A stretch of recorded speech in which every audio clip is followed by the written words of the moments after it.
আপনার কাজ আমি কেন করব? আপনার কাজ আপনি করেন, আমাকে কেন? আসসালামু আলাইকুম ফ্রেন্ডস, ওয়েলকাম। আমি মনে করি আপনার সমাজে এমন কিছু পার্সন আছে যার আসলে অ্যারোগেন্ট। আপনি একজনকে একটা কাজ দিলেন, ভাই আমরা এই কাজটা একটু করে দিবেন। সে বলল, আপনার কাজ আমি কেন করব? আপনার কাজ আপনি করেন, আমাকে কেন খুঁজতেছেন? কি করবেন আপনি এই লোকটাকে নিয়ে, যে আপনার সঙ্গে এই ধরনের ব্যবহার করবে? এখন ব্যাপারটা হলো যে এই ধরনের লোকদেরকে পাওয়ার জন্য আপনাদের খুব বেশি দূরে যেতে হবে এমনটা না। হয়তো বা আপনার কোনো অফিসের কলিগ, আপনার কোনো কাছের লোক, কিংবা আপনার কোনো ফ্যামিলির লোক এরকমটা হতে পারে। এখন যখন কেউ এমনটা করবে, তখন আপনি কি করবেন?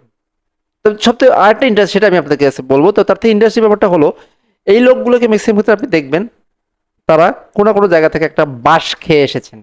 এই বাঁশ খাওয়াটা কিরকম?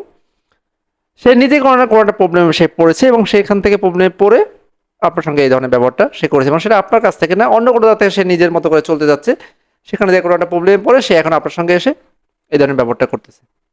তো ফার্স্ট আপনি যেটা করবেন, আসলে এই লোকদেরকে আপনি ফিক্স করতে পারবেন না। ম্যাক্সিমাম এটা যেটা হয় ইম্যাচুরিটির কারণে হয়, এবং বিভিন্ন মেন্টাল প্রবলেমের কারণে হয়। অ্যাকচুয়ালি যারা মেন্টাল প্রবলেম না, পাগল নয়, এবং তাদের মধ্যে অনেক ভালো গুণ থাকে। এখন আমরা যে কাজটা করবেন, ফার্স্ট আপনি একটু তাকে অ্যাকনলেজ করবেন, তাকে একটু ফ্রিডম অ্যাকনলেজ করবেন। এখন আপনি হয়তো চিন্তা করতে পারবেন না, কেন আমার সঙ্গে সে খারাপ ব্যবহার করছে, এই আমি পারবো না এরকম আমার সামনে ব্যবহার করছে, তো আমি তাকে একটা ব্যবস্থা করে দেখে নিই।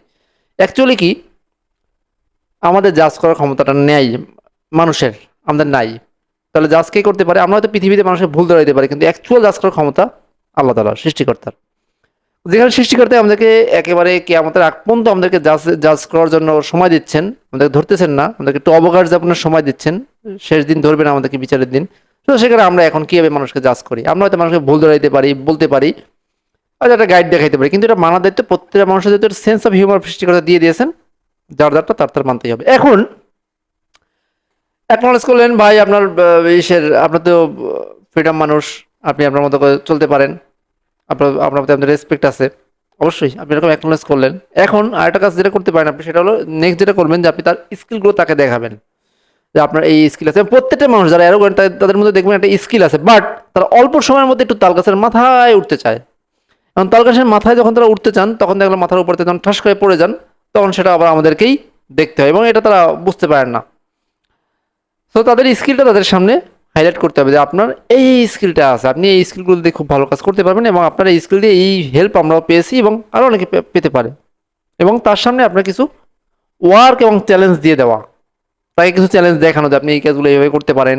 কিছু সুযোগ আপনি তাকে দেখাতে পারেন, যে আপনার জন্য এরকম সুযোগ আছে, এবং তাকে একটু ফ্লেক্সিবল কিছু দেওয়া।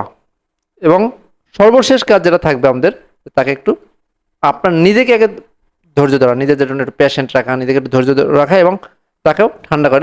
এটা থাকবে সব থেকে বড় কাজ, কারণ এই লোকগুলো সময়ের সাথে সাথে চেঞ্জ হয়। তো আপনার নিজেকে ধৈর্য ধরাটা সব থেকে জরুরি। তো এরকম মোমেন্টে যেটা হয়, যে আমরা নিজেদেরকে ঠিক রাখতে পারি। একজন বললো যে, এই আপনি আমার কাছে আসছেন কেন, তাহলে আপনি তাকে উল্টো পাঁচটা কথা শোনাই দেবেন। তো এটা যেন না হয়, যেন নিজেকে একটু ধৈর্য ধরে রাখাটা জরুরি। কারণ মেইন বিচারের মালিক তো আল্লাহ, আমরা তো কিছু করতে পারবো না। সো এরকম পরিস্থিতি নিজেকে ঠান্ডা রাখবেন। আর এই মানুষগুলোকেও দেখবেন সময়ের সাথে সাথে একটা সময় চেঞ্জ হয়ে গেছে।